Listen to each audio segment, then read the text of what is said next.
Hi Boostio. How you But doing? Hello, can you hear me? I can hear you. What's up? Hi. I'm Zen from Strafe Esports. Thank you for taking the time to take this interview with me.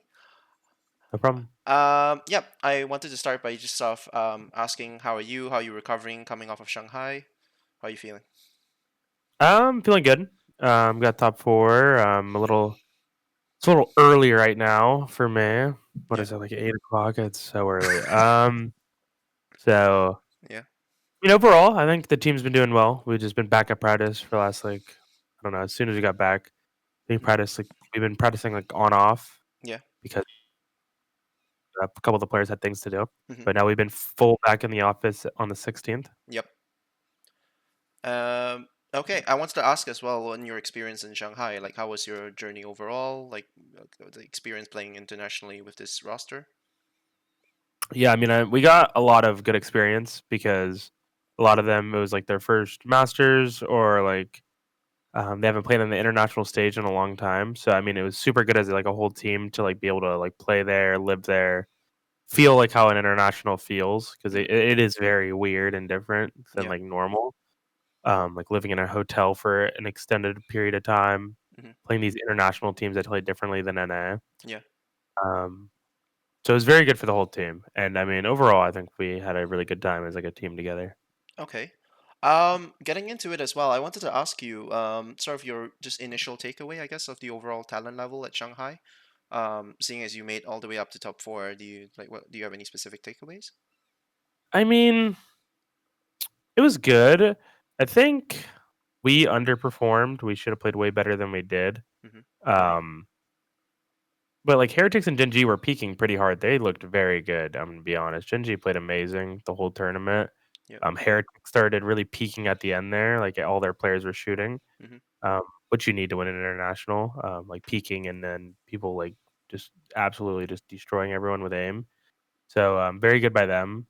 Um, And I mean, it does feel good that we lost to the 2 grand finalists, like, we could always blame it on that. It's like nice, yeah, it's like Yeah. not bad. But, yeah, it's alright. Okay. I feel like you're coming off of like a lot of your past interviews that it feels like your expectations for this roster has always been incredibly high. At least that's the takeaway I've gotten. You Mhm. always sort of frame it as this roster's aim is incredibly good, the synergy is insane. So obviously, the obvious question that most people would ask would be, making such a high placement add additional pressure because you guys haven't made an international yet this year, and it's been a while for most of the core. But instead, I'd like to ask you, did it fail to meet your personal expectations? Because I know from past interviews that you obviously your expectations for yourself are sky high. So you made top two at Shanghai, at Tokyo. You won Mhm. champions in LA. So to go from that to not qualifying in Madrid to making only top four after coming as the first seed, how did like Mhm. where's your head at essentially? Yeah, I mean, I think overall for what like how new we are as a team and for what we are, we did very good. Hmm. Very happy with like the result. Top 4 is amazing. Making any international is amazing, I'm gonna be honest. I don't care where I place if I get grouped, if I make top 4, top 2, 1. I mean, 1's different, but top 2, top 4 grouped, it's all the same to me. Okay. To be honest, like I don't think a top 4 and a top 2 would feel much different. So I'm super excited, like, just super excited that we can show that we're, like, that good. Hmm. We could be at the international level, Yep. because that's all I want. Like, I don't care about playing in, like, the Americas, like I mean, it's fun, it's cool, like, for, like, a regular season vibe, but, like, everyone only cares about internationals, and then, like, that's all I care about, that's all I wanna win. Hmm. So, regionally, it's cool, it's like, whatever, we get to play our little regular season and then do playoffs, but it's mainly hype when you get to the international stage. And the next tournament's champs, and I want that bundle, so Yeah. we need to make champs. Awesome. I wanted to ask as well, heading into Split 2, do you have any expectations for yourself or the team? I mean, the only expectation is to make champs. I don't really care how good we do it. I don't care if we make it through champs points. I don't care if we go third, second, first. Hmm. Um, I would like to win again. I would because there's prize pool to split, Yeah. and I mean, and winning both America splits would be pretty cool. I don't think no one's done that yet.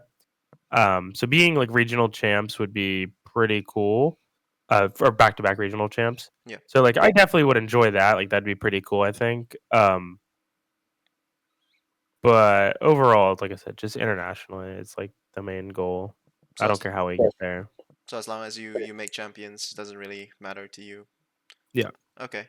Are you happy as well on the new patch that's coming out, patch 8.11?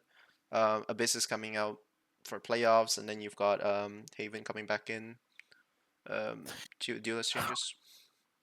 Yeah, I mean, the Abyss stuff is just stupid by Riot. It's like it comes in playoffs. Like what?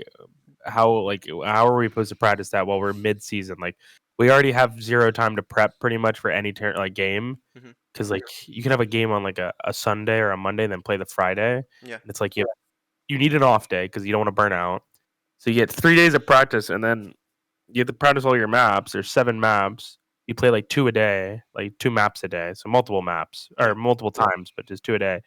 It's like you can't even fit it in. Then you want to add an eighth map that you have to practice before playoffs because you're gonna play it in playoffs. Like you Hmm. can't just permaban it, or you could, but then if you had like a real permaban, then like you are screwed. Yeah. So it's like definitely not the smartest decision, I would say.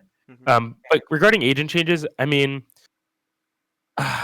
Neon's gonna be good. People will play her. Yeah. But ISO, I don't think many teams will play her, and if they do, they'll lose. Hmm. It's broken in ranked. People are like baby moaning about it in ranked, but Hmm. like in pro play, it will not be that good. Neon will be played. She'll be good. Teams will play her, but ISO, if a team plays her, they'll just lose. Okay. Do you think the race nerfs were significant? Like, did you feel it Mm, personally? For let's say Asuna, who's playing a lot of race for your team. yeah. Um, what a sneeze. No, no, no worries. Yeah.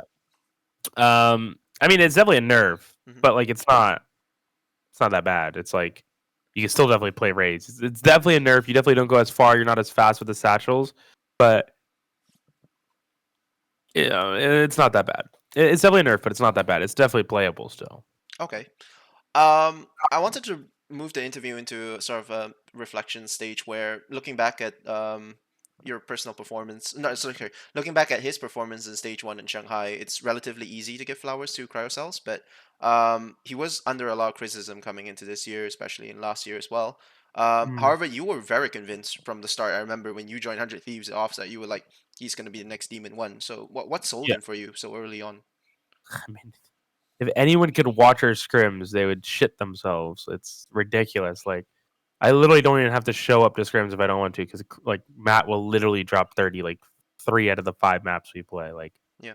his aim is just like it's just better than everyone else's that I've seen. Like he literally just hard carries scrims. It's like sometimes we need him not to be like shooting back because we're not getting real practice because he will literally just 1v5 the scrim. So it's like it's like when you see like a player just like actually drop 30 like every like every map besides like 2 a day, maybe Yeah. 1 a day.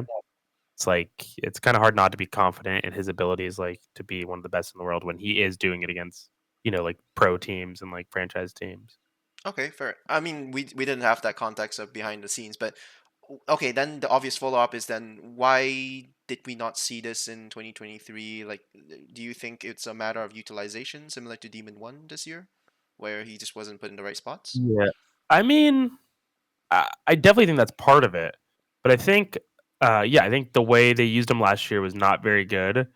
He probably just didn't have the best like, or it's not him, but like just yeah, it just he didn't get supported enough, or like people didn't play like how he needed to, Hmm. and it was just like Demon One last year. We had to play around Demon One, which who cares if you're playing around Demon One? That's a good thing to like have. Like it's not a Yeah. problem. Yeah. So it's like you put them in favorable scenarios so they can win you rounds and to drop 30s, Hmm. and he is the one with the talent to do it.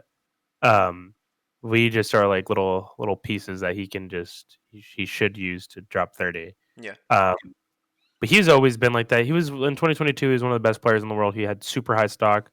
I think yeah, just low games in 2023, they didn't utilize him the best. Hmm. um, Op kind of fell off at that point too. Like it was not many people op last year, and he's an opper. Yeah. Um, so there's just a lot of things that went into it that there's a reason like just he didn't do well. But I mean, as soon as I started playing with him, the first couple days, I knew he was one of the best players in the world. Okay, that's awesome. So, Um, and then the narratives that sort of been going on around now is people are of course asking you what you think of Demon One getting benched from NRG and all the changes. The question I wanted to ask you is that sort of reflecting on sort of the implosion of EG last year, where you guys were at your peak, and then you didn't really have that sort of swan song for a lot of rosters that hit that peak, where you sort of you started to feel like, okay, we're not getting the same results anymore. It's more like you were at your peak and then you sort of stuff outside of your control sort of forced the implosion of the roster. mhm. Would you want to revisit? Would you want to, take a teammate from the past and play again with them? Is there anyone in particular you'd be open to working with them? I mean, in the future, Yeah, I'd play with any of my old world champion teammates, to be honest. yeah, But um, yeah, not one specifically, but I would work with any of them if it came up. yeah. Yeah. Okay. Final question. I just want to sort of wrap this up. Do you have any words for the fans, or maybe cover something I haven't particularly covered in this interview, perhaps? Um, I hope I can win again. That's all. I just want to win stage two. There's prize pool. We literally won nothing for getting first last split. Like we literally got like a buy in Swiss, which you could argue that's not even good to be honest, because you want matches. But like Yeah. there's prize pool this split. It'd be cool to win back to back. Mhm. You get first seed at champs, which is huge Yeah. because your group is way easier, or Yeah. it should be easier. Theoretically, yeah. So, yeah. So yeah, let's win again. That's all I want. Okay. Thank you very much for your time, Boostio. I hope I get a chance to talk to you, and best of luck in your opening games. Thank you so much. Thank you so much. Have a good day. You too.